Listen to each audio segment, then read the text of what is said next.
परिधान क्रिया योग समाधि भावनार्थ क्लेश तनुकरणार्थ अविद्या विस्मिता राग देश अभिनिवेश क्लेशा अविद्या छेद उत्तरसाम प्रसुप्त तनु विचिन्न उदाहरण अनित असुचि दुख अनात्सु नित्य सुचि सूक्ष्म आत्मसु सुख आत्म ख्यातिर अविद्या। और अविद्या के बाद है दिग्दर्शन शक्ति एकात्म एवं अस्मिता। और इसके बाद है सुखानुसाई रागा दुखानुसाई देश और स्वरस्वाही विदुषोपि तथा रूढ़ो अभिनिवेश। इसके बाद है स्वरस्वाही। इसके बाद है हाँ स्वरस्वाही विदिशोही अभी। और इसके बाद है क्या मैडम पहला वर्ड क्या है इसका? क्लेश। हाँ क्लेश मूल कर्मास्यो दृष्टादेश जन्म वेदनी है सती मूल्य तदीपा को जाता होगा। और ते हालात प्रत्यापला पुण्य पुण्य हेतु तत्वात् परिणाम ताप संस्कार दु गुण वृत्ति विरोधाच ते प्रतिप्रस्वा हेया सूक्ष्म ध्यान हेया तद्वृत्तिया। आई थिंक ये दोनों चीजें मुझे पहले कह देनी चाहिए थी क्या? फिर उसके बाद है ध्यान हेया तद्वृत्तिया। फिर उसके बाद है प्रकृति के बारे में है हाँ परिणाम ताप संस्कार दु गुण वृत्ति विदा दुखम एवं सर्वविवेकिना। इसके बाद प्रकृति के बारे में है परिणाम प्रकाश क्रिया स्थितिशीलम प्रकाश क्रिया स्थितिशीलम भूत इंद्रियात्मकम दुखम भोगापवार्थ दृश्यम। विशेष अविवेश लिंग मात अलिंगानी गुण परवाड़ी। और इसके बाद है प्रकृति के बाद उसके बारे में दिग्दर्शन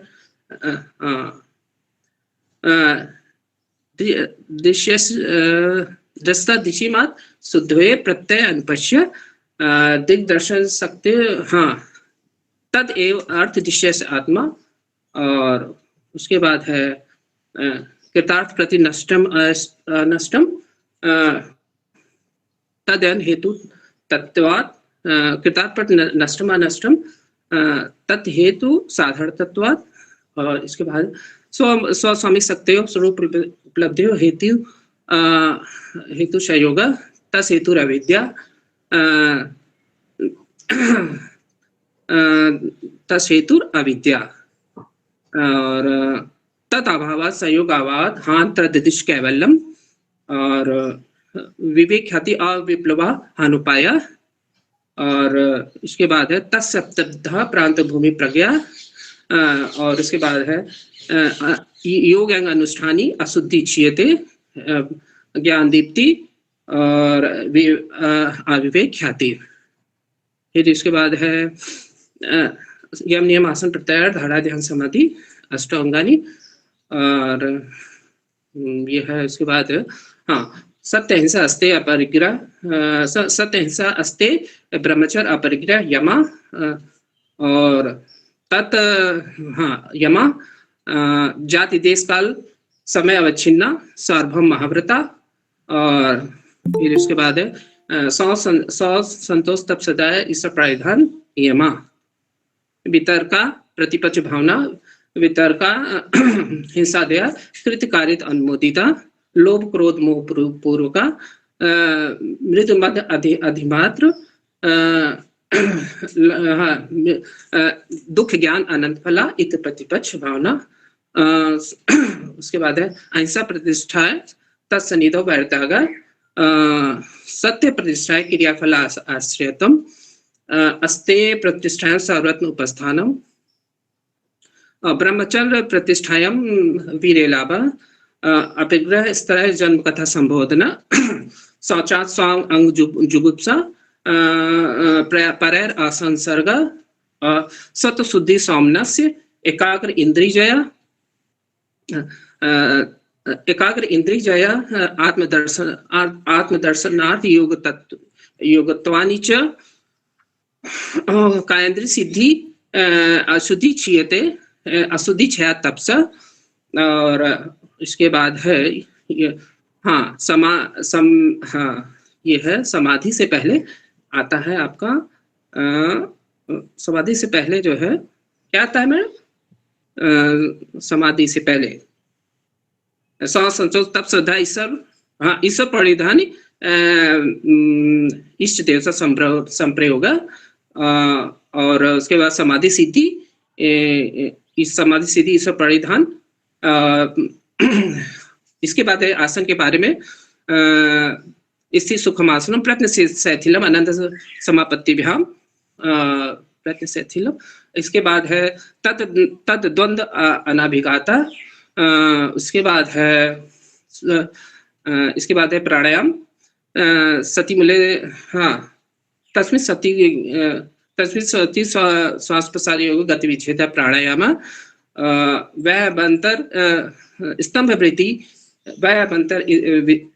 स्तंभ वृत्ति देश काल संख्या प्रतिष्ठो दीर्घ सूक्ष्म व्यवंतर विषयक्षेपी चतुर्थ। इसके बाद है ये तो हो गया प्राणायाम का। फिर है इसका प्रभाव है, हाँ इसका प्रभाव है तत्चिते प्रकाशावरण और धारा योगता मनसा।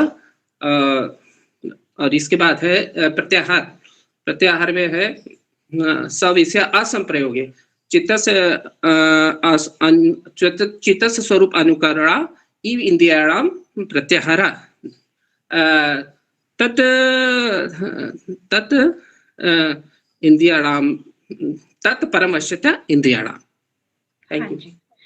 हाँ नवीन जी, वैसे आपने अच्छी कोशिश की, लेकिन देखिए मिस्टेक्स भी हैं और आपके स्किप भी हैं सूत्र।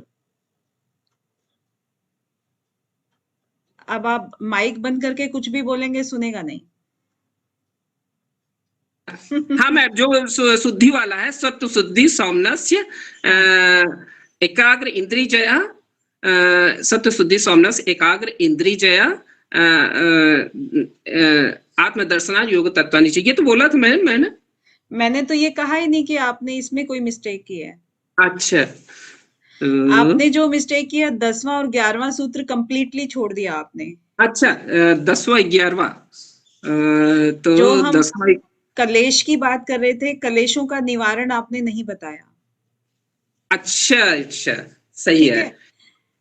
हाँ क्लेशों का निवारण में जो है ये जो है ये है हेयम दुखम अनागतम और दिग्दर्शन सकते हो एक, हाँ दृष्टा दृश्ययोग हे हेतु, और एक है ते प्रति प्रसव है सूक्ष्म तद ध्यान है तद्वृत्तिया। हाँ ये चारों ही सूत्र आपने छोड़े थे। हाँ ये चारों ही छोड़ दिए थे आपने। Oh sorry. और एक आपने कृतार्थम प्रति नष्टम अप्य नष्टम। नहीं ये तो बताया तो मुझे अच्छे से याद है, यही पहले थोड़ा हाँ तो इसके आगे कंप्लीट कर दीजिए ना। अच्छा कृतार्थ प्रति नष्टम अष्टम तत् अन्य हेतु साधारणत्वात्। तो ये हेतु नहीं है, यहाँ पर हेतु शब्द का यूज नहीं हो रहा है। कृतार्थम प्रति नष्टम अप्य नष्टम तद अन्य साधारणत्वात्। हाँ मैडम ऐसा ना रटंत विद्या जो है हावी हो जाती है समझे वाली विद्या पर। हाँ। और एक आपका 29 सूत्र है, आपने अष्टांग योग जो था ना, अष्टांग पूरा का पूरा, उसमें से यम नियम आसन प्रत्याहार धारा ध्यान समाधि अष्टांगान, ये तो यम नियम आसन और प्राणायाम ये आपने मिस कर दिया था। अच्छा यम नियम आसन प्राणायाम प्रत्याहार धारा ध्यान समाधि। हाँ। अष्टांग। और एक मुझे आप ये बता दीजिए कि महाव्रत कब कहलाता है, किन कंडीशंस में? वो है जाति देश काल समय अवच्छिन्ना सार्वभौम महाव्रत। तो अब आपने जो ये जाति देश काल और समय बोला, इसके बाद वाला शब्द क्या बोला? जाति देश काल समय अवच्छिन्न। हाँ ध्यान से बोलिए कि क्या बोल रहे हो आप। जाति देश काल समय अवच्छिन्न। हाँ अवच्छिन्न सार्वभौम महाव्रतम। तो यही है कि मतलब इसको अर्थ भी बताना है। अनविच्छिन्न। अच्छा, अनविच्छिन्न। हाँ, जी जी, ठीक है, ठीक इसको है, करेक्ट करना है बस। ठीक है। राइट, और मुझे ऐसा लग रहा है कि वितर्का हिंसादय, ये वाला आपने कृत कंप्लीट नहीं बोला था, मतलब वितर्का हिंसा दिया, कृत वितर्का हिंसा दिया, कृतकारी तन्मोदिता, लोभ क्रोध मोह पूर्व का, मृदु मध्य अधिमात्रा, मृदु, हाँ मृदु मध्य, दुख ज्ञान अनंत फला, इति प्रतिपक्ष भावना। वेरी नाइस, वेरी नाइस, बहुत बढ़िया। Thank you. चलिए, आपका ये कंप्लीट होता है। जी धन्यवाद मैम, बहुत ही हाँ, बर्डन था। लेकिन ये टाइम आपने बहुत ज्यादा ले लिया है, बच्चे जो है ना बोर होके निकल जाते हैं। हाँ सही बात है, ये तो है, थोड़ा सा टाइम मैंने ले लिया है हाँ, असल में। ठीक है, मैं इसमें थोड़ा सुधार को, मैं मैडम ने पहले तो 10 मिनट ले रहा था, 11 मिनट, फिर मैं 10 मिनट लिया, फिर मैंने जो है 6 मिनट लिया, फिर मैंने 5 मिनट 30 सेकंड जैसे मैंने रिकॉर्डिंग की। तो तो उस हिसाब से समय प्रैक्टिस करते करते घटा है, लेकिन मुझे और सुधार की जरूरत है। अभी जो है ना, देखिए बच्चे निकल जाते हैं ना, फिर देखते हैं कि हाँ क्या चल रहा है, अरे ये तो सुनाना चल रहा है, तो अभी पढ़ाई शुरू नहीं हुई है, वो तो उसका हमें थोड़ा सा ड्रॉबैक हो जाता है। ठीक है, तो जी अभी हम स्टार्ट करते हैं आगे की स्टडी। ठीक है मैडम, थैंक यू। 42 भी नहीं बोला था क्या पूजा जी? जी छोड़ा था संतोष। अच्छा, वो भी छोड़ दिया था। हाँ जी हाँ जी। अच्छा हाँ हाँ, सही बात है। संतोषाद अंतम शुक्लाभ।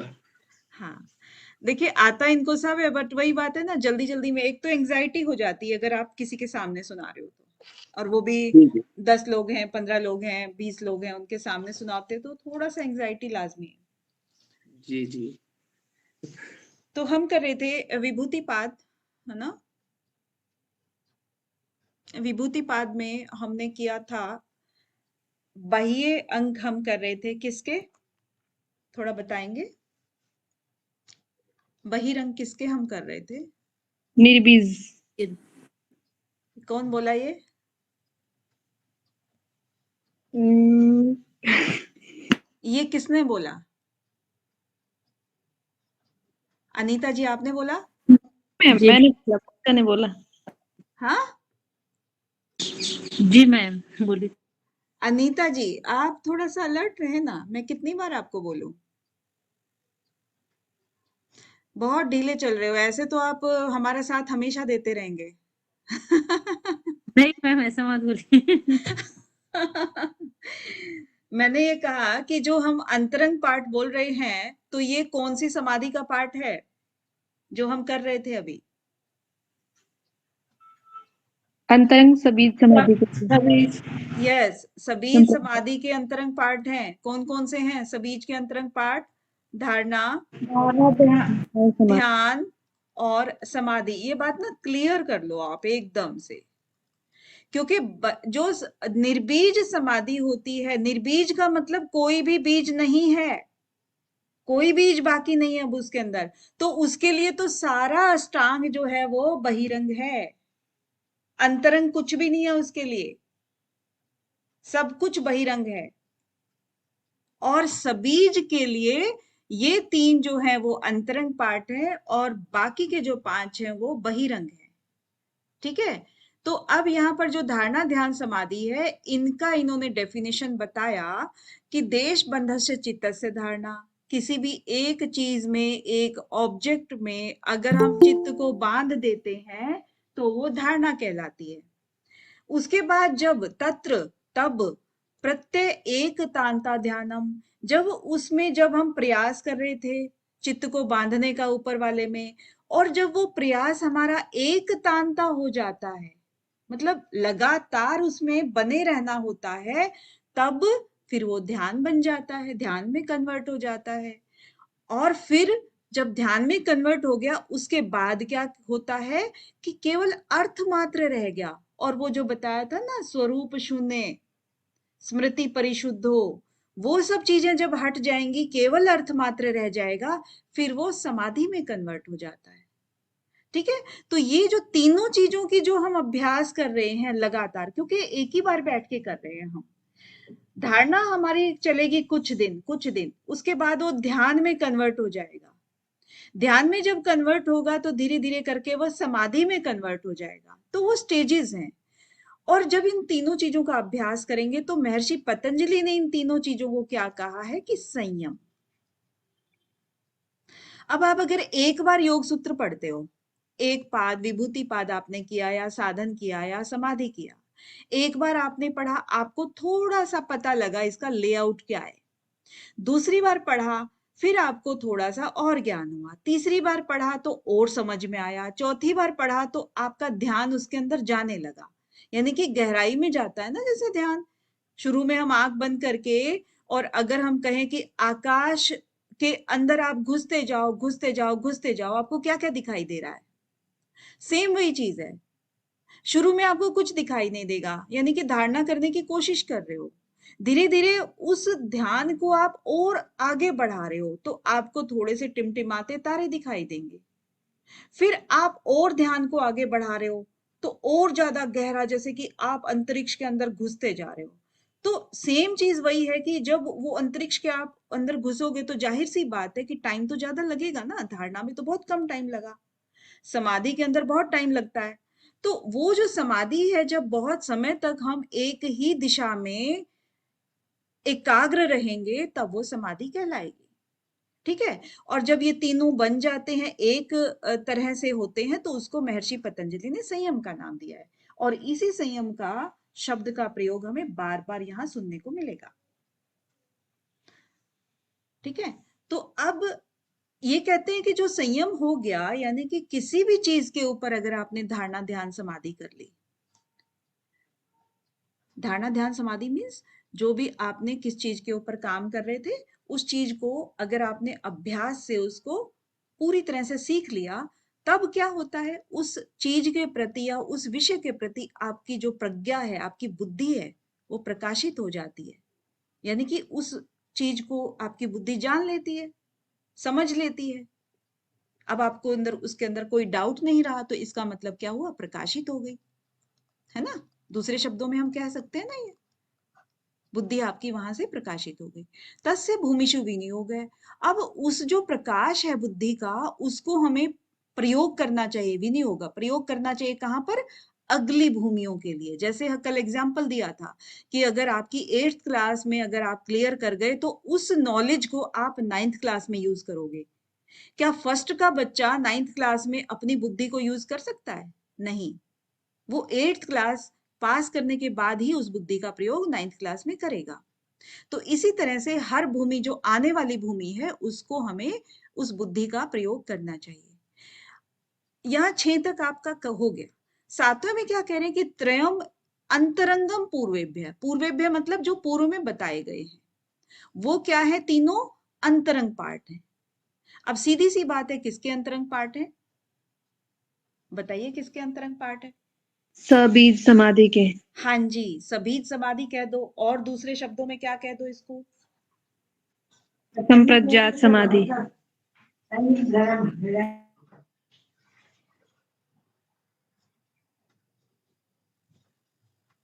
हाँ बिल्कुल, संप्रज्ञात समाधि। ठीक है। तो उसके उसमें हमें अपने दिमाग को यूज करना चाहिए।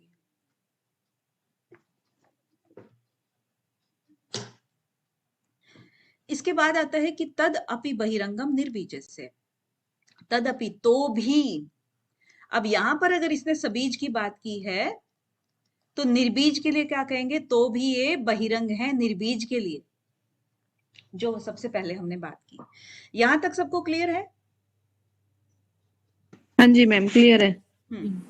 अब आगे चलते हैं, और इनको ना बड़े ध्यान से सुनना है। देखो ए मैम जरा सा एक बात सुन लीजिए। हाँ जी। इसमें कहते हैं त्रयम अंतरंग पूरेभ्य। तो पूरेभ्य मतलब कि इसमें जो है, जो यम नियम आसन प्रत्याहार ये जो बताए गए हैं, उसकी तुलना में जो ये जो धारणा ध्यान समाधि है, ये जो है अंतरंग है। इसका यही मतलब हुआ ना, त्रयम अंतरंग पूरेभ्य। हाँ, जो 3 ये बताए हैं ना ऊपर, 3 त्रयम, हाँ हाँ धारणा हाँ ध्यान समाधि, इनको त्रयम बोला है। जी। ठीक है। और अंतरंगम पूर्वेभ्य, जो पूर्व में बताए हैं। पूर्व में कौन से बताए? ये पूर्व में, यानी कि जो यम नियम आसन प्राणायाम प्रत्याहार, ये पूर्व में बताए। उसके बाद जो ये 3 बताए, ये अंतरंग पार्ट है। मतलब इसमें तुलना कर रहे हैं। अष्टांग योग के अंतर ये डिफरेंशिएट कर रहे हैं एक तरह से, डिफरेंशिएट कर रहा है। जी जी ठीक है। अब जी। देखिए 9th वाला जो सूत्र है ना, उसको 9th 10th 11th 12th ये 4 सूत्र आपके हैं, इन चारों को आपको बड़े मैम ध्यान से देखना है। एक बार ना 8 वाला भी थोड़ा क्लियर कर देना मैम प्लीज। 8 वाला, 8 यस वाले में मैम। देखो इसने क्या कहा कि त्रयम अंतरंगम पूर्वेभ्य, यानी कि जो 3 हैं वो अंतरंग हैं जो पूर्व में कहे गए हैं। पूर्व में यम नियम आसन प्राणायाम प्रत्याहार, उसके बाद जो 3 कहे गए हैं ये अंतरंग है। किसके अंतरंग है? सबीज के, कंचन जी, है ना, ये बताया इसने पहले वाले सूत्र में। अब इसी से रिलेटेड अगला सूत्र है कि तदपि, तो भी, यानी कि फिर वो उसका एक एक और आपको पहलू दिखा रहा है कि तो भी बहिरंग है ये किसके? निर्बीज के। तद अपि, तद अपि मतलब तो भी, अपि मतलब क्या होता है? भी, और तत् मतलब वो मतलब कौन से? जो ये 3 धारणा हैं, ध्यान समाधि। हाँ, इनके बारे में बात कर रहा है। तो भी ये बहिरंग हैं किसके? निर्बीज समाधि के। क्योंकि अभी अभी बताया ना कि निर्बीज समाधि के लिए तो सबके सब बहिरंग है। कंचन जी, कोई डाउट?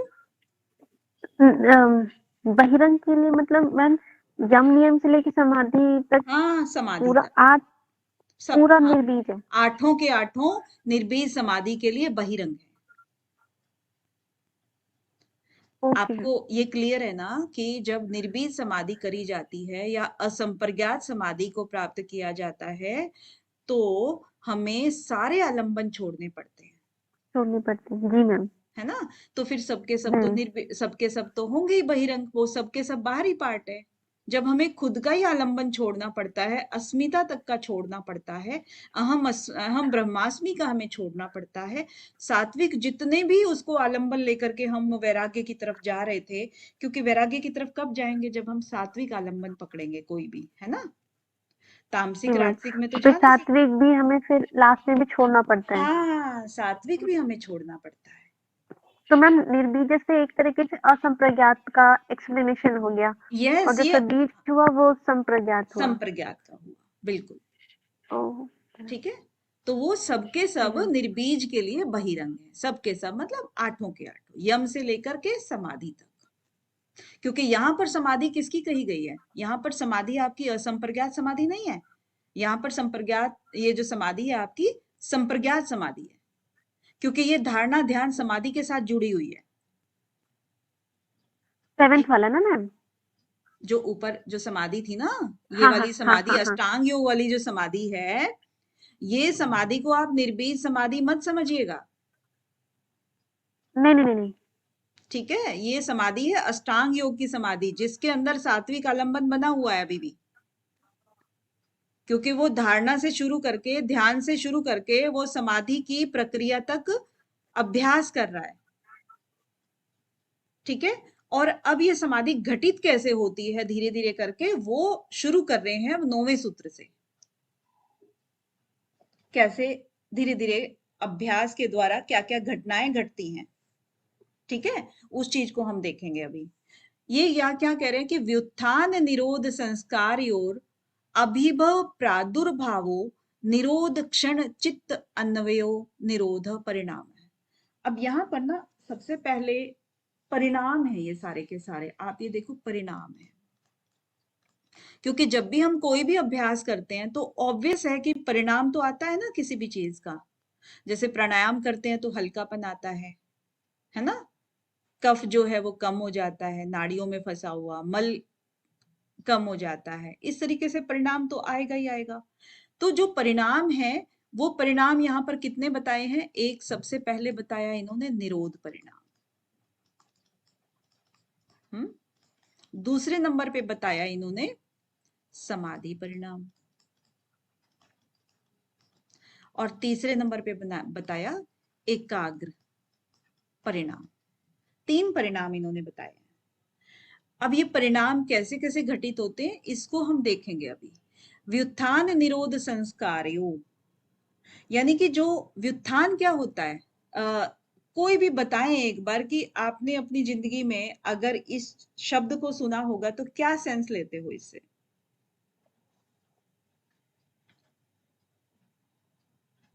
बताइए। उठे हुए। उठा, जैसे खराब संस्कारों का उठना या फिर अच्छे संस्कारों का उठना, बुरे संस्कारों का दब जाना। हाँ, व्युत्थान का मतलब है उठना असल में, है ना? कोई भी चीज को व्युत्थान हो रहा है यानी कि ऊपर की तरफ उठ रहे हैं, है ना? जो अच्छा चंचल। मैडम, यहाँ जी पे निरोध, निरोध किसके लिए यूज किया जा रहा है? खराब संस्कार के लिए निरोध यूज किया जा रहा हाँ, वो अभी एक्सप्लेन होगा अभी आगे। है तो जी। जो कहने का मतलब क्या है कि व्युत्थान संस्कार, अब यहाँ पर भी देखिए महर्षि पतंजलि ने क्या किया, आप बार बार इस चीज को समझना कि व्युत्थान और निरोध, ये दो शब्द इन्होंने यूज किए हैं, एक और दो, इनके पीछे एक संस्कार लगा दिया है। इट मीन्स क्या कह सकते हैं हम, इसको प्रोनाउंस कर सकते हैं कि व्युत्थान संस्कार और निरोध संस्कार, यानी कि संस्कार हम दोनों शब्दों के पीछे लगा देंगे। ठीक है। अब व्युत्थान संस्कार क्या चीज है? व्युत्थान क्या होता है? उठना किसी भी चीज का, यानी कि एक शांत मन है, जो चित्त की वृत्तियां हैं वो शांत है मान लीजिए, और जब वो उठती हैं यानी कि कोई विचार आता है तो वो वृत्ति क्या हुई, उठी, है ना? इसको कहते हैं उत्थान, ये जो ऊपर उठा। कोई भी मन में विचार आया तो विचार है ऑब्वियसली हमारी मन को थोड़ा सा विचलित कर देता है, चाहे वो खुशी में कर दे चाहे गम में कर दे, है ना? तो उस तरीके से ये तो हुआ व्युत्थान, जो ऊपर की तरफ उठ रहा है, इसको व्युत्थान कहते हैं, यानी कि मन जो है वो चंचलता की तरफ जा रहा था, तो ये व्युत्थान हो गया। अब निरोध को हम क्या कहेंगे? निरोध संस्कार, यानी कि जब मन ठहर जाता है, जो ऊपर वाला है, यानी कि कोई वृत्तियों का जब निरोध हो जाता है, वृत्तियां हम अपने अंदर कम कर लेते हैं धारणा ध्यान समाधि के माध्यम से, तो वो उठती नहीं है, वो सिंपल चलती रहती है सीधी रेखा में, तो उसको कहते हैं मन ठहर गया है, विचारों का विरोध हो गया है, निरोध हो गया है। ठीक है। तो इस तीन शब्दों का अर्थ आपको क्लियर हो गया? व्युत्थान, मैम निरोध निरोध। का मतलब हम यहाँ पे संस्कार मतलब कम हो जाते हैं, जो पहले से जो चलते आ रहे हैं वो भी कम हो जाते उनको हैं, हम इससे भी निरोध ले कर सकते हैं। लेते हैं, रोक लेते हैं, यानी कि हम आने नहीं देते हैं, उसको कहते हैं एक बार निरोध कर लिया आपने, उसको ठहरा दिया। अब क्या कह रहे हैं आगे? अभिभव, इस शब्द को भी देखना, अभिभव। अभिभव का मतलब क्या हुआ? अभिभव का मतलब होता है नीचे गिरना। अब यहां पर देखो जोड़ के कि जो व्युत्थान था यानी कि जो हमारा चंचल मन था, उसको हमने क्या किया?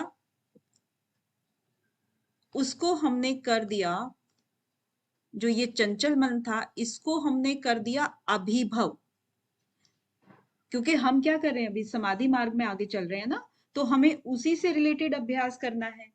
तो जो व्युत्थान था, चंचल मन था ये वाला, इसको हमने अभिभव कर दिया, यानी कि नीचे गिरा दिया। इसका अभ्यास के द्वारा हम अपने को, हम चंचल मन को शांत कर रहे हैं।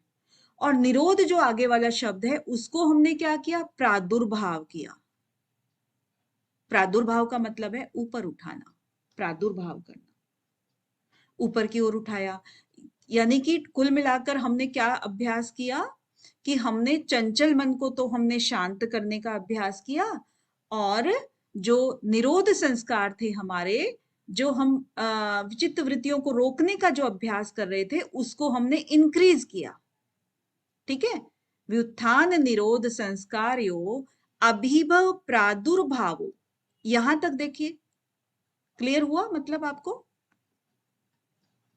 और किस क्षण में? निरोध क्षण, निरोध के क्षण में, यानी कि जब हम ये अभ्यास कर रहे हैं निरोध का, उस समय की बात कर रहे हैं हम। और ये कब करते हैं? जब हम धारणा ध्यान समाधि के अंदर अभ्यास कर रहे हैं। धारणा के लिए हम बैठे, धीरे धीरे वो ध्यान में कन्वर्ट हुआ, फिर वो धीरे धीरे समाधि में कन्वर्ट हुआ। उस समय में जब हमारा अभ्यास चल रहा है तो चंचल मन को हम शांत करते हैं, और जो हमारा निरोध वाला जो, क्योंकि चंचल मन शांत करेंगे तो इसका ऑपोजिट क्या होगा? क्योंकि हम शांत करेंगे तो इट मीन्स क्या हुआ? हम विचारों को रोक रहे हैं अपने अंदर आने से। ठीक है ना? अब रोक रहे हैं तो इसी के लिए शब्द बनाए गए हैं कि व्युत्थान, अभिभव, निरोध, प्रादुर्भाव।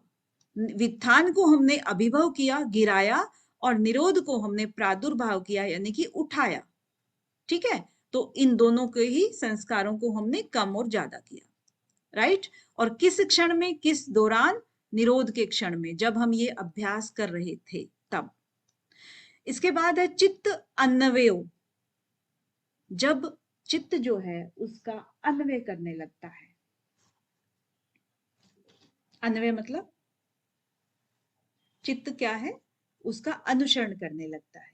जैसे जैसे आपने ये अभ्यास के लिए ये सब निरोध के क्षण में, यानी कि अभ्यास के दौरान, जब आप अपने चंचल मन को शांत कर रहे थे और अपने निरोध संस्कारों को बढ़ा रहे थे, तो चित्त क्या कार्य करता है? चित्त ही तो ये सब कार्य करता है ना, कि दूसरे विचारों को अंदर नहीं आने देता है, और जो अंदर है उनको ऑलरेडी शांत करता है, उनको बाहर भेज देता है।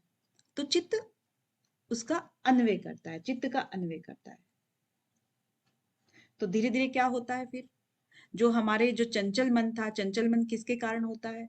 रजोगुण के कारण होता है, तमोगुण के कारण होता है। जो सारी इसके अंदर जो उनके द्वारा जो वृत्तियां होती हैं, वो सब कम होते होते हमारे अंदर क्या आ जाता है? सात्विक वृत्ति उत्पन्न हो जाती है। और वो सात्विक वृत्ति जो है वो समाधि कौन सी लेके आती है? धीरे धीरे करके संप्रज्ञात समाधि की तरफ हम चलने लगते हैं, राइट। क्लियर है? जी मैडम। किसी को कोई डाउट तो नहीं है इसमें? अन्वय नहीं का क्या मतलब बताया आपने? किसका? अन्वय, चित्तान्वय।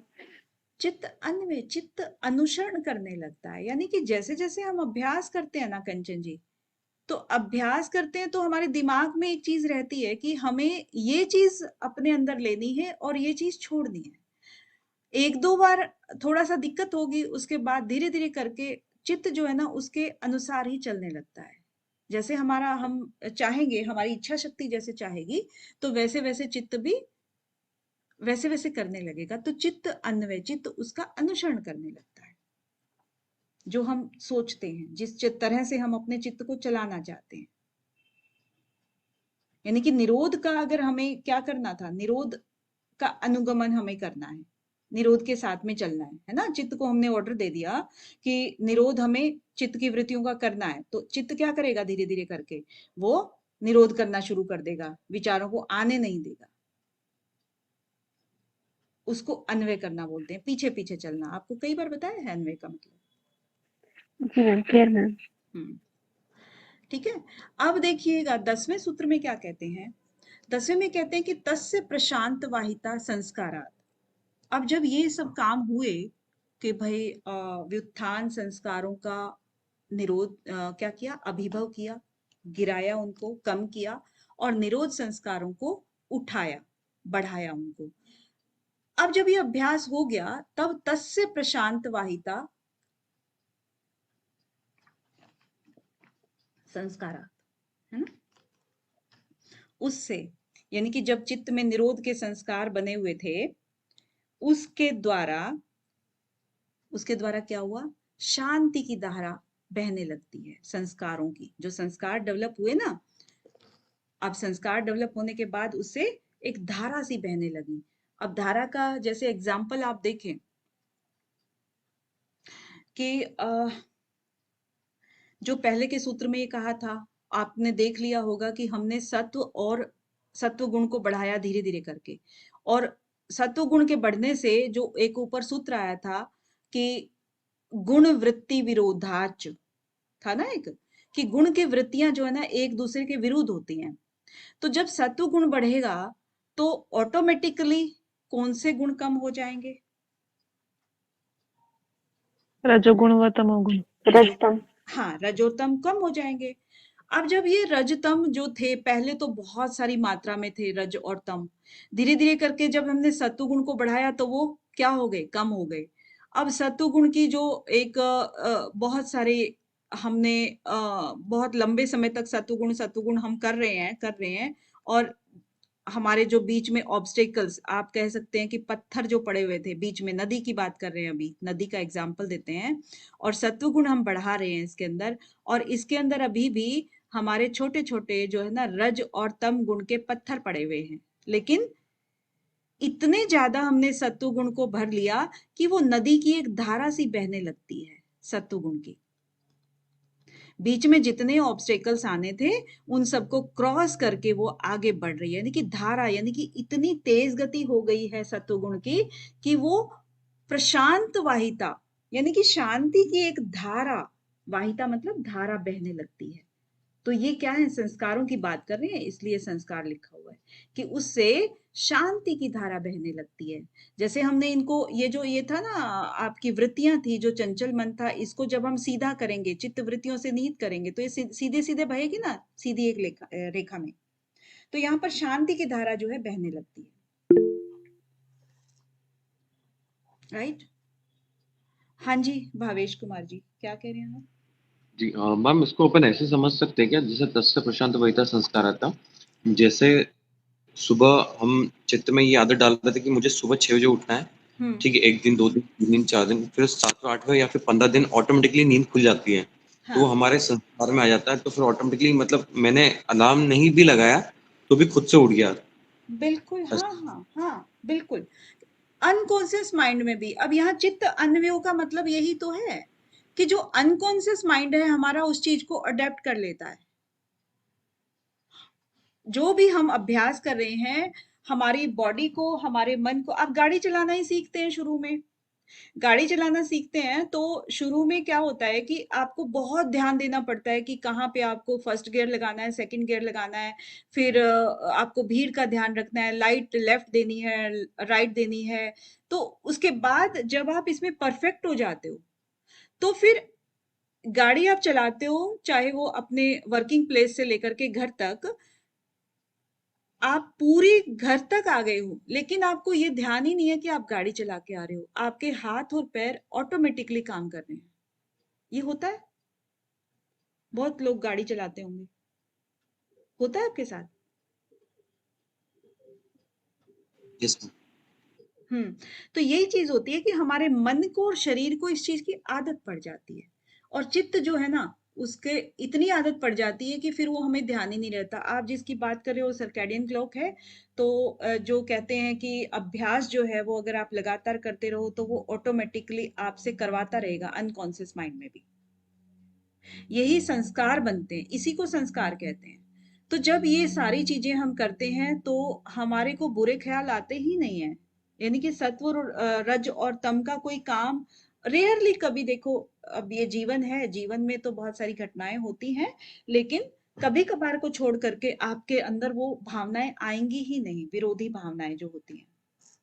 तो संस्कार उसको कह रहे हैं कि जो चित्त का निरोध परिणाम है, उसके कारण जो शांति की जो प्रवाह की स्थिति होती है, और जब साधक ध्यान साधना का अभ्यास करता जाता है तो सबसे पहले व्युत्थान के संस्कारों का दमन होता है ना। जो व्युत्थान के संस्कार हैं, जब अभ्यास करेंगे तो इसका तो दमन होगा ही होगा, जो ये ऊपर नीचे उठ रहे हैं। और वो धीरे धीरे करके क्या है, फिर वो ऐसे ऐसे हो जाएंगे, मतलब इनकी जो ऊंची है ना, जो ऊंचाई है वो कम हो जाएगी। अब वो ऊंचाई कम होने से फिर वो सात्विक संस्कार जो है हमारे, वो धीरे धीरे वो तो क्या होते जाएंगे, दृढ़ होते जाएंगे, और ये कमजोर पड़ते जाएंगे, है ना। फिर इसकी ऐसी ऐसी हो जाएगी, है ना। तो ये सब अभ्यास का पार्ट है। तो इसीलिए यहाँ पर ये जो 9वां सूत्र है ये आपको पूरा कर रहा है, और 10वें में कह रहा है कि धीरे धीरे ये शांति की धारा बहने लगती है। ऐसे धारा जैसे नदी बहती है ना, कि एक ही तरह का पानी है, एक ही तरह की चीज है, चाहे हम अगर उसको बॉलिंग में भी करें, छोटे छोटे उसमें किसी भी रूप में किसी भी चीज की नदी अब अगर हम बहा दें तो बहुत ज्यादा मात्रा में जो चीज होती है ना उसको फ्लो करेंगे, तभी तो वो फ्लो बहेगा ना। तो वाहिता उसी को कह रहे हैं कि जो प्रशांत वाहिता है वो बहने लगती है। अब 11वें सूत्र में क्या कह रहे हैं कि सर्वार्थता एकाग्रतयो क्षयोदयो चित्तस्य समाधि परिणाम। अब यहाँ पर जो निरोध परिणाम हमने अभी तक किया है, अब आता है समाधि परिणाम की बात करते हैं। निरोध में हमने क्या किया था कि जो प्रैक्टिस की थी हमने निरोध करने की, अपने जो संस्कार थे ना, जो ये थे रजतम से भरे हुए थे, उनको हमने निरोध करने का अभ्यास किया था। दूसरे नंबर पे समाधि की बात करेंगे कि सर्वार्थता एकाग्रतयो, यानी कि जो सर्वार्थता है, सर्व अर्थ, सर्वार्थता का मतलब क्या हुआ? धीरे धीरे इसको हम अगर थोड़ा सा हम ब्रेक कर दें, सर्व अर्थ, सर्व अर्थ का मतलब यानी कि जो व्युत्थान थे, यानी कि हमारे जो चंचल मन था, वो अनेक शब्द लिए हुए घूमता है, अनेक अर्थ देने वाला होता है, अनेक अर्थ वाला, ठीक है, ये वाला सर्वार्थता। और एकाग्रतयो, एकाग्रतयो का मतलब हो गया एक ही और अग्र, यानी कि एक ही साइड में, मतलब एक ही अर्थ में रहता है। तो क्षयो, क्षयो का मतलब क्या हुआ? क्षय हो जाना, यानी कि यहां पर भी देखिएगा यही चीज है, सर्वार्थता का तो क्या हो गया? क्षय हो गया, और एकाग्रता का उदय हो गया, ठीक है। चारों आपके शब्द क्लियर हुए? जो चित्त हमारा भटक रहा था, बहुत ज्यादा चंचल था, सर्व अर्थ लिए हुए था, उसका तो हमने क्या कर दिया? क्षय कर दिया। और एकाग्रता को हमने क्या किया? उदय कर दिया, बढ़ा दिया। एकाग्रता को हमने पैदा कर दिया, धीरे धीरे करके हम उसका अभ्यास कर रहे हैं निरंतर साधना के द्वारा। तो जो मन भटक रहा था, चित्त भटक रहा था, धीरे धीरे करके वो एकाग्र होने लग गया, ठीक है।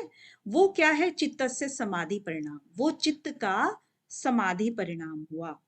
क्योंकि ये जो अभ्यास हम ऊपर कर रहे हैं, इस अभ्यास के द्वारा जब हमने चंचल चित्त को शांत करके एकाग्रता की तरफ हम जब गए, तो समाधि का परिणाम हो गया, ठीक है। इसमें भी इतना ही है। और 12वें सूत्र में क्या कहते हैं? एकाग्रता परिणाम। अब इसमें एकाग्रता की बात आती है कि ततः पुनः शांत उदितौ तुल्य प्रत्ययो चित्तस्य एकाग्रता परिणाम। अब यहां पर आप कहेंगे कि भाई यहां तो बात कह दी समाधि परिणाम की, कि जो एक चित्त था बहुत तरह से जो भटक रहा था, उसका क्षय किया और एकाग्र उदय हुआ। देखिए स्टेप बाय स्टेप है सब चीजें।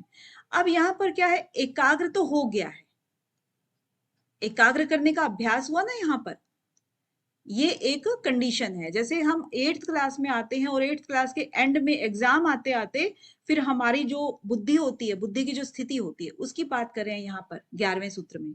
लेकिन यहाँ पर हमने क्या किया कि 8th क्लास की बुद्धि को हमने कंप्लीटली वो कर लिया है। तब ततः पुनः, तब उससे क्या होगा? जब हमने ये वाला 8th क्लास का पूरा कंप्लीट ज्ञान ले लिया, तब हमारा चित्त जो है वो एक ही ऑब्जेक्ट में एकाग्र हो गया है।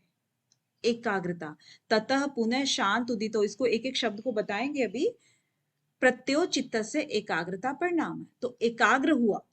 समाधि में हमने क्या किया था? हाँ, समाधि में अभ्यास किया था कि जो चित्त चंचल था उसको हमने क्षय किया और एकाग्रता की तरफ हमने उदय किया। उदय, उदय का मतलब होता है जस्ट पैदा होना, ठीक है ना। और यहां पर कंप्लीटली क्या हुआ कि उदय हो चुका है। उदय होने के बाद एकाग्र है हमारा चित्त, यहां पर हम कहेंगे ये एकाग्र है, एक ही और अग्र, इसका मतलब ये रहता है। अब यहां पर अगर ये साधक है, योगी यहां पर है, योगी, और यहां पर कोई ऑब्जेक्ट है। ऑब्जेक्ट का मतलब आप कोई भी ले सकते हो, किसी मूर्ति को ले सकते हो, किसी भी चीज को ले सकते हो। तो यहाँ पर जो ऑब्जेक्ट है, मान लीजिए भगवान कृष्ण की मूर्ति है या राम की मूर्ति है या देवी की मूर्ति है, तो यहाँ पर आपका जो ध्यान है वो सारा का सारा उसी भगवान पे है, एक ही पे। आप किसी एक की ही बात करेंगे, उनके ऊपर ध्यान है। लेकिन शांत उदित, कभी तो वो शांत होता है और कभी वो उदित हो जाता है। शांत का मतलब क्या होता है?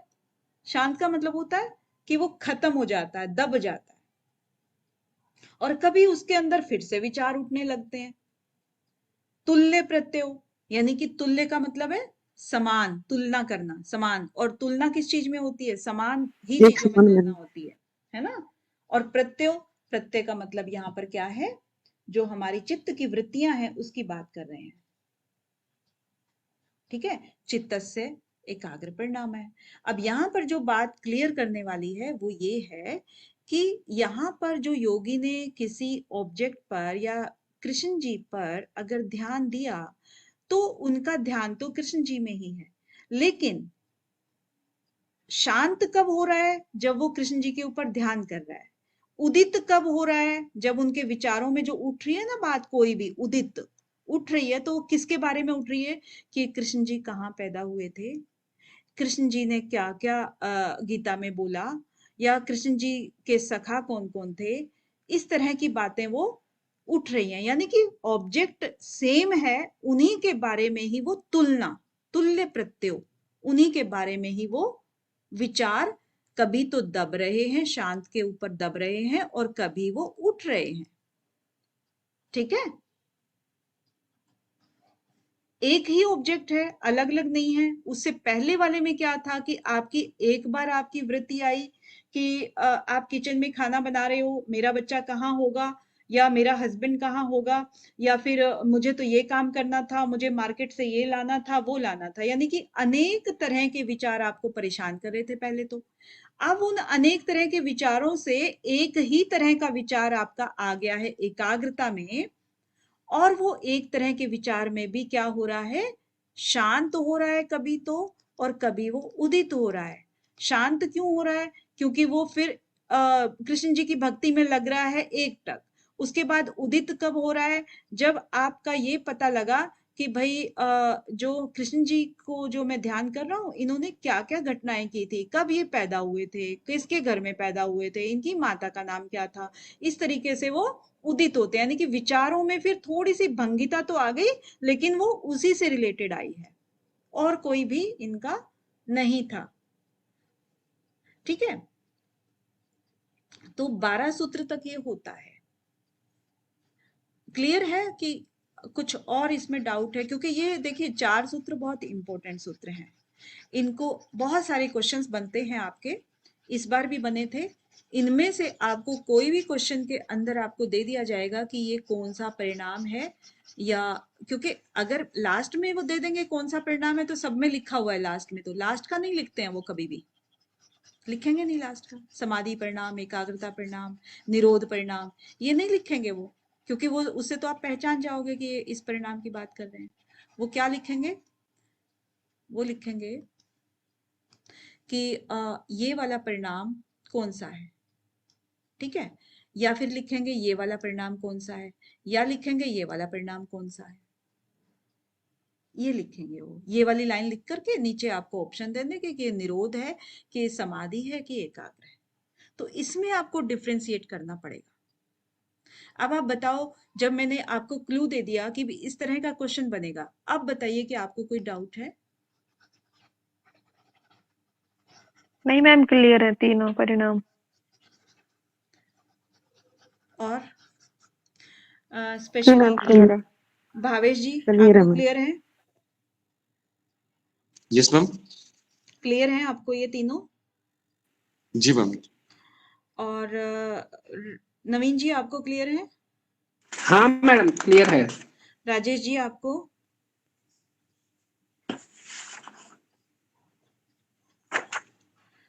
राजेश कुमार जी?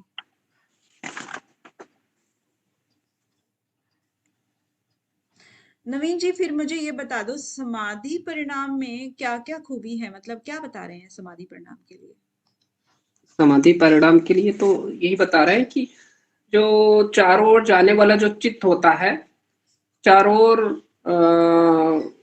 और जो एकाग्रता की जो अवस्था होती है, वो उदय और अस्त होने वाली जो ये अवस्था है, वो वही जो है समाधि परिणाम है। उदय और अस्त? हाँ, मतलब एक जो चारों ओर भटकने वाली, फिर एकाग्रता की अवस्था, इसका क्षय होना, और फिर बढ़ना, ये चित्त का समाधि परिणाम है। भावेश जी, आप बताइए जरा कि ये जो निरोध परिणाम है, इसको थोड़ा सा बता सकते हैं, कितना समझ आया? मैम ये 9th वाला क्या? जी, 9th वाला। जी जी मैम, जैसे अनुरोध में बताया था कि जैसे सीसॉ होता है, जैसे सर ने बताया था, तो उसी को थोड़ा रिपीट करूंगा तो ये सीसॉ की तरह होता है मन, जिसमें चित्त आते हैं, पुराने संस्कार जो रहते हैं, तो उनको हमें उनको दबाना है, ठीक है। और फिर अभिभाव प्रादुर्भाव, मतलब जो संस्कार ऊपर की तरफ उठ रहे हैं, ऊपर उठते हैं, उनको नीचे की तरफ गिराना है हमें। और इससे क्या होगा कि और यही हमारा निरोध अवस्था के संस्कार कहलाते हैं। मतलब जब हम ऊपर जो उठ रहे हैं संस्कार, उनको हम नीचे गिराएंगे, तो ये यही स्टेज हमारा निरोध परिणाम कहलाता है। देखो समझ तो आप गए हो, लेकिन शब्द टू शब्द, अक्षर टू अक्षर जैसे है ना, तो इसको भी समझना बहुत जरूरी है। आप इसको समझा सकते हो अक्षर से अक्षर, या फिर कोई बात नहीं, आप बाद में एक बार देख लेना, बाद में देख लेंगे। क्योंकि मेरा पर्पस क्या है यहाँ पर, कि जो भी शब्द यहाँ पर जिस भाव से दिए हुए हैं, आपको उनमें कंफ्यूजन ना हो, तीनों ही जो परिणाम है उनके अंदर, ठीक है। यस, ट्राई करता हूँ एक बार। जैसे इसमें लिखा है व्युत्थान निरोध संस्कारयो, तो व्युत्थान मतलब ऊपर उठ रहे हैं, ठीक है। उनको निरोध करके, उन संस्कारों का निरोध करके उन्हें ऊपर उठने से रोकना है। और अभिभाव प्रादुर्भाव, मतलब अभिभाव जैसे आपने बताया, उसका मतलब नीचे गिराना, तो अभिभाव उनको नीचे गिराना है, उन भावों को। और प्रादुर्भाव निरोध, और उनको जो जो उठ रहे थे उनका निरोध करते हुए उन्हें नीचे गिराना है। चं चित्तानवयो निरोध परिणाम, और यही निरोध परिणाम है। कुछ कुछ ठीक है आपका, कुछ कुछ नहीं है। अभी जैसे मैंने रिलेट किया ना भावेश जी, जैसे किया कि व्युत्थान और निरोध संस्कार, ये तीन शब्द हैं, लेकिन इन तीन शब्दों को हम कैसे लिखेंगे? एक तो होगा व्युत्थान संस्कार, ठीक है, और दूसरा होगा निरोध संस्कार। ये हमारे ऐसे लिखने में आएंगे, ये तीन शब्द, सिर्फ ये तीन शब्द, या ये तीन शब्द कह सकते हो आप। इसको हम ऐसे लिखेंगे पहली बात तो, कि यानी कि संस्कार इन्होंने दो प्रकार के बताए, एक तो व्युत्थान है, एक निरोध है, राइट।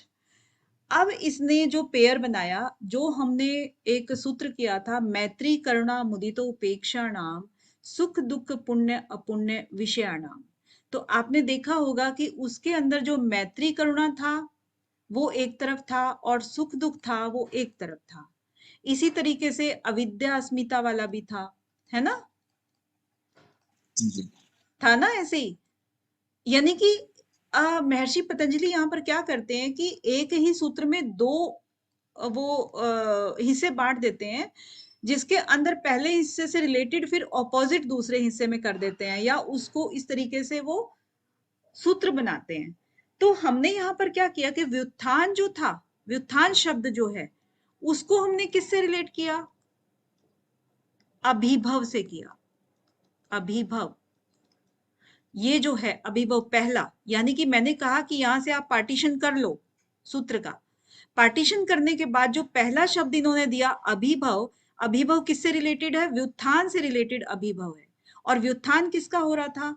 विचारों का जो व्युत्थान था, यानी चंचल मन जो था, जो विचारों को बढ़ा रहा था, उसका हमें क्या करना है? अभिभव।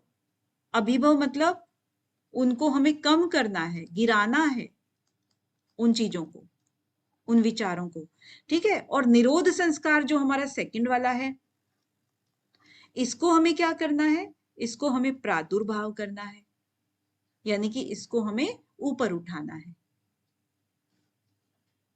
ठीक है। इसका ठीक है। हमें क्या होना है? प्रादुर्भाव। ये वाला हो गया।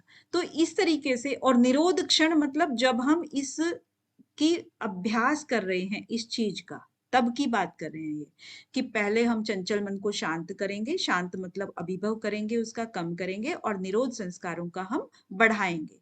किस टाइम पर? निरोध के क्षण में, जब हम निरोध का अभ्यास कर रहे हैं, राइट। तो इसकी राइट एक्सप्लेनेशन ऐसे बनेगी। इसको थोड़ा सा और थोड़ा सा क्लियर देख लो, है ना। ठीक ठीक है। क्लियर हुआ हम ये आपको? थोड़ा बता दीजिए एक बार लास्ट में रिपीट करके, निरोध शन चित्तान्वय वाला।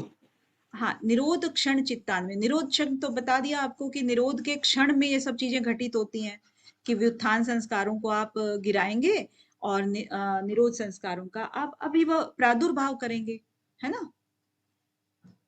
ठीक ये है। तो हो गया यहाँ तक, निरोध क्षण तक। चित्त अन्वयो, फिर चित्त क्या है, अन्वय करने लगता है। जैसे जैसे हम ऑर्डर देते हैं चित्त को कि व्युत्थानों को आप अभिभव कीजिए, निरोध को आप प्रादुर्भाव कीजिए, तो हमने चित्त को क्या किया, डायरेक्शन देने की कोशिश की ना, तो चित्त उसका अनुसरण करने लगता है, चित्त उस डायरेक्शन को मानने लगता है, उसको कहते हैं निरोध परिणाम। ठीक है। ठीक मैम। तो आज के लिए फिर इतना ही देख लेते हैं, 5 बज चुके हैं ऑलरेडी। मैम हाँ जी मैम। हाँ जी, ले क्विज लेना है। जी मैम। ओके चलो ठीक है, थोड़ा सा क्विज ले लेते हैं। अब मुझे ध्यान नहीं है कल कहाँ तक हुआ था। मैम हाँ जी, मैम आप सुनने वाले थे आज। हाँ बबीता जी, सुनने वाली तो हूँ। आप आ गए, अहो भाग्य हमारे। मैम यहीं पे ही हूँ आपके पास ही। मेरे पास ही हो। एक बार मैं क्विज ले लूं, फिर जो बच्चे जिनको जाना होगा चले जाएंगे। Okay ma'am. तो हमारा यहाँ से था। ओके, आया क्या? हाँ जी मैम, आ गया। मैम इसका कहाँ आ गया? मैम आंसर भी आ आंसर रहा पहले से ब्लैंक हो रहा है। मैम ये नहीं था, दूसरा क्वेश्चन था। हाँ मैम दूसरा क्वेश्चन था ना, 19 थोड़ी ना था। 19 था क्या? हे हेतु हान हानोपाय के बाद वाला था। हाँ ये बाद वाला ही है। महर्षि मैम पतंजलि के अनुसार किसका संयोग दुख का कारण है?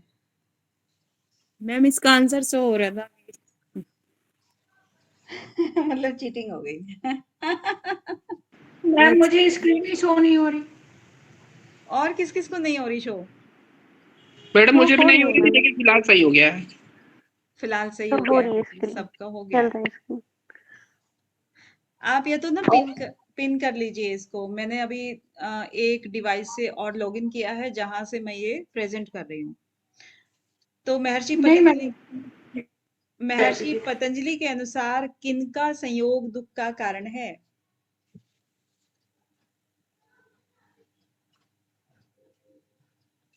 आपने दृष्टा क्या उदय। बताया? दृष्टा और दृश्य का। लेकिन दृष्टा दृष्टा संयोग है हेतु। ये कौन बता रहा है भाई बिना पूछे? मेरा तो प्लान ही फेल कर दिया आपने। जी मैम। चलो ठीक है, नेक्स्ट। सर्वरत्नोपस्थानम किसका परिणाम है? भावेश कुमार जी।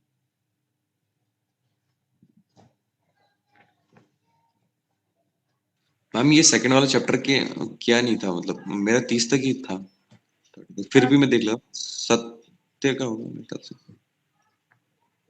आपने सत्य। किया नहीं था भावेश जी?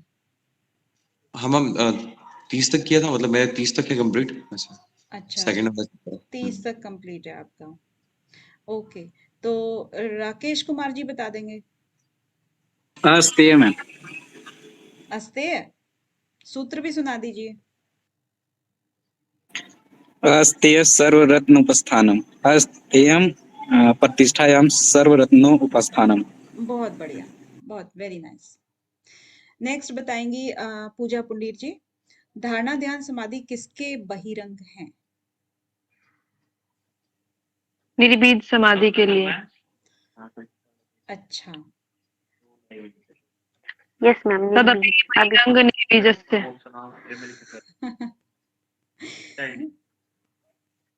मैम ये सच में ना टॉपिक बहुत डिफिकल्ट वाले हो जाते हैं। निर्बीज, इसीलिए संप्रज्ञात, बार बार, असंप्रज्ञात, इसलिए और बार बार ऋतंभरा, करा रहे हैं। विवेख्याति, ये सारे ऐसे पता नहीं कैसे कैसे से टॉपिक है ना, क्वेश्चंस घुमा बबीता देते जी, हैं। अब इन्होंने तो क्या बताया पता नहीं, मुझे समझ नहीं आया। आप बताइए इसका क्या है? मैम इसका ऑप्शन 2 है मैम, निर्बीज समाधि। अनीता जी, जी मैम, निर्बीज समाधि में। आप इसको एक्सप्लेन कर दीजिए जरा। जी मैम। धारणा ध्यान समाधि। एक मिनट।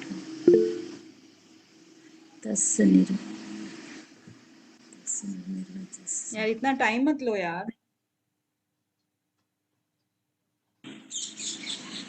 बबीता जी एक्सप्लेन कीजिए इसको।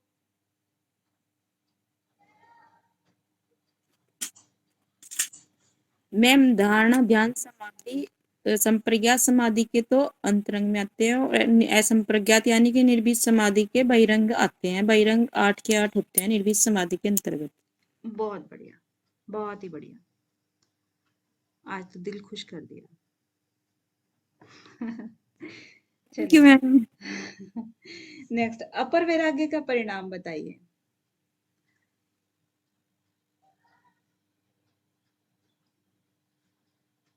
अपर वैराग्य का परिणाम बताएंगे रमन जी। जी मैम। संप्रज्ञात समाधि मैम। 15 सूत्र मैम। अच्छा, मतलब इसका सूत्र भी सुना दिया करो फिर साथ में। दृष्ट अनुसार विषय वितृष्ण से स्वीकार संज्ञा वैराग्य ma'am.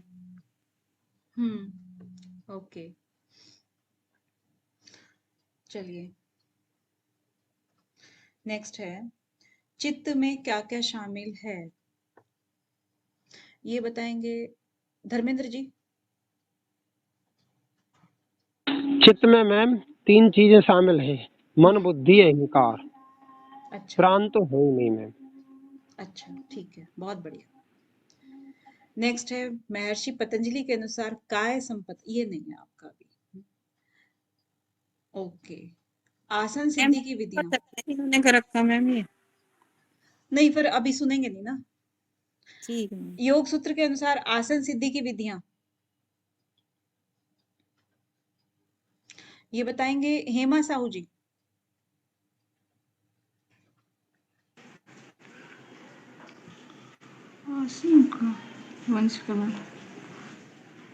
Ma'am B and C. B and C. लेकिन मैडम जो है ना, ये जो बताने वाले हैं ये तो उत्तर देख ही ले रहे हैं, डिस्प्ले हो रहा, तो धीरे से बताते हैं। इनसे हम सूत्र भी सुन रहे हैं नवीन जी। अच्छा। हाँ हेमा जी। हाँ मैम। सूत्र सुनाइए। प्रत्यय सत्य क्या था, मैं भूल रही हूँ। क्यों देख के बता रही हैं? याद कर रही हूँ मैं।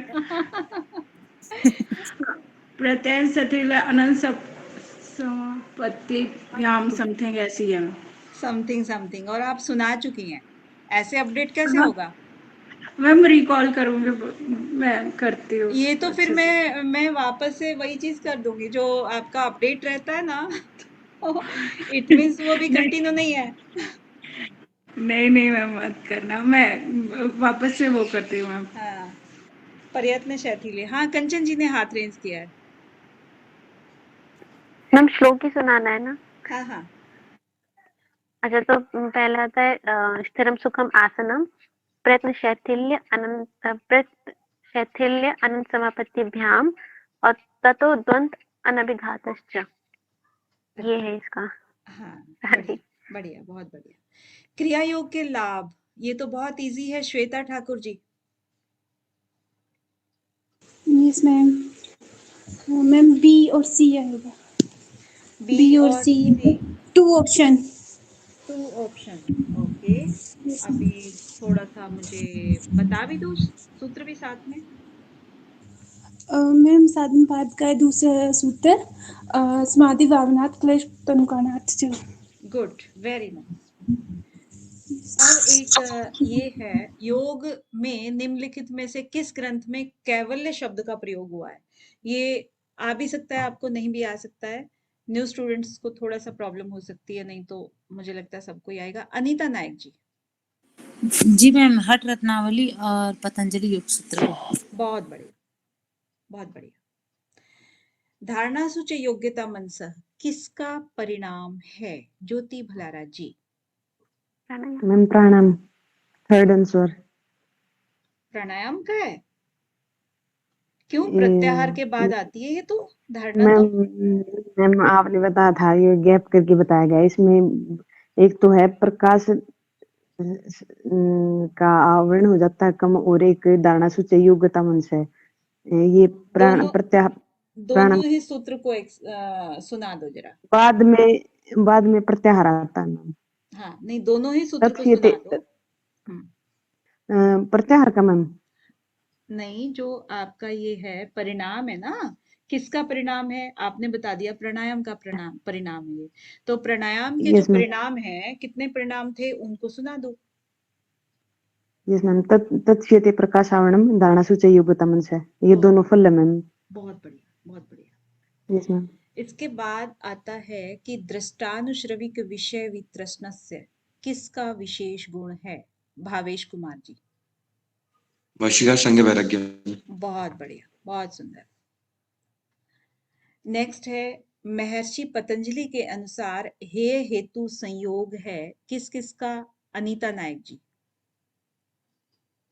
दृष्टा और दृश्य कमल, दृष्टा और दृश्य संयोग है हेतु। अरे वाह, बहुत ही सुंदर, बहुत सुंदर। परिणाम त्रय में शामिल नहीं है बताएंगे राकेश जी।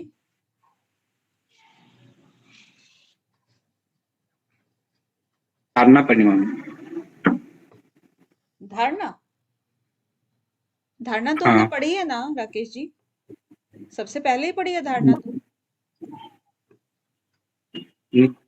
निरोध होता है, एकाग्र होता है और समाधि, तीन ही तो होता है। तो धारणा भी तो पढ़ी थी, देश बंध से चित्त से धारणा। तो नहीं, परिणाम त्रय में शामिल नहीं होगा। बहुत बढ़िया, बस यही क्लैरिटी चाहिए, यही क्लैरिटी चाहिए कि परिणाम किसको कह रहे हैं और धारणा किसको कह रहे हैं। बहुत बहुत सुंदर। लेकिन आपने जो सीक्वेंस बताया वो सीक्वेंस कैसे है राकेश जी? पहले है निरोध, फिर है एकाग्र, फिर है समाधि। अभी थोड़ा सा ध्यान देना क्योंकि आज ही पढ़ाया है। पहले निरोध, फिर अच्छा। समाधि, फिर एकाग्र है। ओके। ठीक है, चलिए। निम्न में से पूर्व जन्म का ज्ञान कौन कराती है? ये आपका नहीं आया है अभी।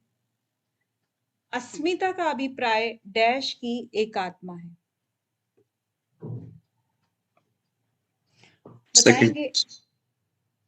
बताएंगे कौन? भावेश जी बता रहे थे, हाँ बता दीजिए। मुझसे भी पूछो। नवीन जी आप बता दीजिए। मैडम दो है। अच्छा, दृक और दर्शन शक्ति की एकात्मा जो है वो अस्मिता बता रहे हैं आप, हैं? दर्शन सकते हो एकात्म एवं अस्मिता। Yes, very nice, very nice. Ma'am हाँ जी, कुछ स्टूडेंट कमेंट बॉक्स में आंसर नहीं दे रहे हैं। अच्छा ये तो अच्छी बात है ना, नकल नहीं करा रहे हैं वो। आंसर सबको देना चाहिए ना। क्रिया योग में शामिल है कौन? है भी क्रिया योग में शामिल? कंचन जी।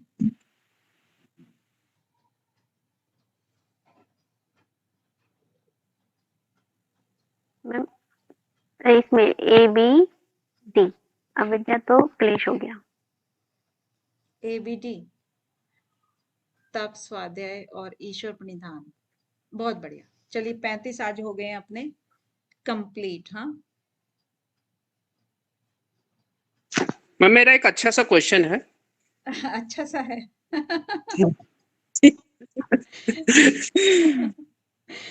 ठीक है, आप अच्छा क्वेश्चन पूछिए। हाँ। जैसे ये सेकंड अध्याय को जो मैडम, ये तो साधना है ना, तो इसको साधना पाद कहना चाहिए। साधन पाद क्यों कहते हैं? साधन तो किसी चीज का माध्यम होता है, हमारे पास ये साधन है तो हमें वो साधन है, तो ये ऐसा क्यों करें? साधना परिणाम साधन पाद कहना चाहिए, साधना पाद। साधना क्यों कहेंगे हम? साधन, साधन बताए गए हैं ना इसमें तो। क्रिया योग का साधन बताया बताएंगे है, अष्टांग योग का साधन बताया है। साधना मीन्स आप जी उस चीज को क्रिया मतलब अभ्यास करेंगे, उसको साधना कहते हैं। यानी कि तो आपको ऑलरेडी पता है कि आपको कौन से पाथ पे चलना है, उसको है साधना बोलते हैं। लेकिन यहाँ पर तो वो महर्षि पतंजलि आप लोगों को ज्ञान दे रहे हैं अभी कि आपको क्रिया योग कर सकते हो, क्रिया योग के अंतर्गत ये होता है, ये फायदे होते हैं। और अष्टांग योग को आपको इंट्रोड्यूस कर रहे हैं कि इसके द्वारा आपको ये लाभ मिल सकते हैं। तो वो साधन पाद हुआ।